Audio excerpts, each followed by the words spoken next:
Welcome to the updates about Zimbabwe. Things are moving very fast indeed, fluid and very fast indeed.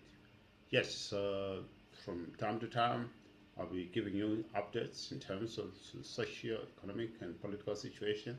At the moment, we are concentrating on the political situation as it unfolds in Zimbabwe after the removal of Robert Mugabe.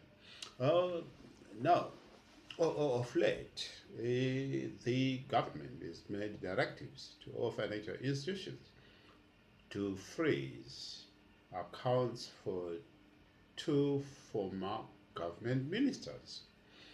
Number one, Kasukuwere. Some of you might remember or know that Sevia Kasukuwere was minister of local government after the reshuffle of local government. He has been Minister of Local Government for some time, and that has caused controversies in all major cities run by MDC.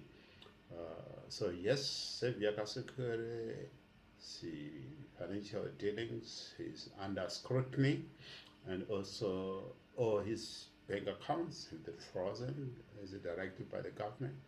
And that includes personal accounts, business accounts, and any account linked to Sevia Kasukuwere, either in financial dealings, has finally been frozen by the government. And the financial institutions has been given up to the 8th of December, which is today, to report back to the government as to what amount they have located or they accounted belonging to Sevia Kasukuwere. And of interest is actually the directive that even if they don't find anything, they still need to report back to say neo transactions, or yes, they've got accounts with Sevia Kasukuwere, but there are no funds in the account. The same directive has also been issued for Jonathan Moyo, Professor Jonathan Moyo. I think you might have remembered that Jonathan Moyo was the Minister of Higher Education in charge of tertiary and universities. And also, he is believed to have been the kingpin of all this saga unfolding in Zimbabwe. Very articulate professor, also steered controversy in all circles within both government uh, and outside as well. So yes, Jonathan Moyo, the bank accounts have been frozen, and indeed any accounts linked to Jonathan Moyo, either for business transactions or in consultation link, or that have been frozen. Again, in the same token, the financial institutions have been tasked to report, and the deadline again is the 8th of December, as to the amount in those accounts, or indeed if they found any link with Jonathan Moyo, they need to report this to the government of Zimbabwe. And by the way, we are talking about the new leadership. And the new president is Emerson Mnangagwa, who was the vice president of Robert Mugabe before Mugabe was dislodged by the army. Quite dramatic events in Zimbabwe so far. But look, we are talking about only two individuals. Of course, we know that corruption was rampant in ZANU-PF, and it is still rampant in ZANU-PF.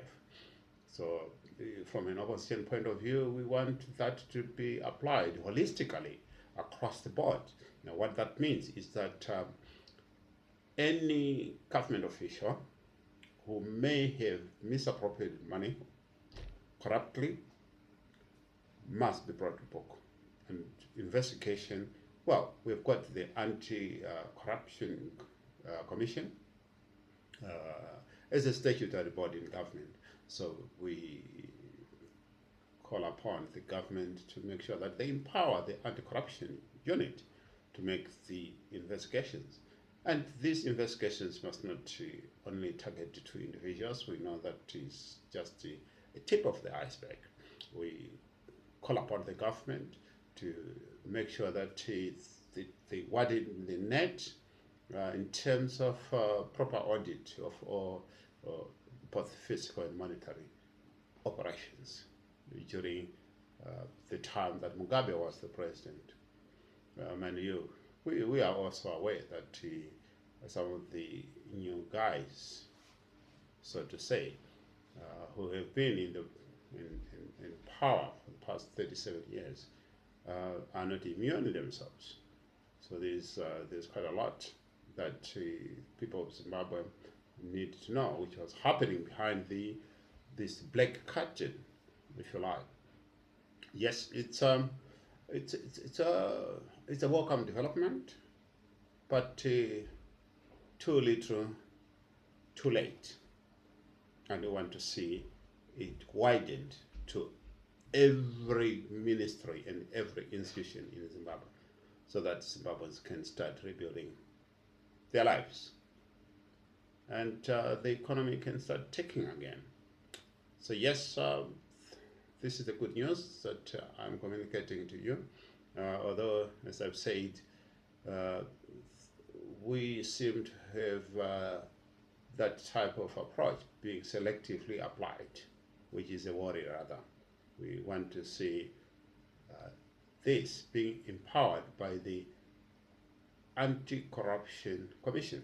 Let the Anti-Corruption Commission do the investigations and across the board, and let there be no sacrifice lambs. Thank you until I meet you again in the next update.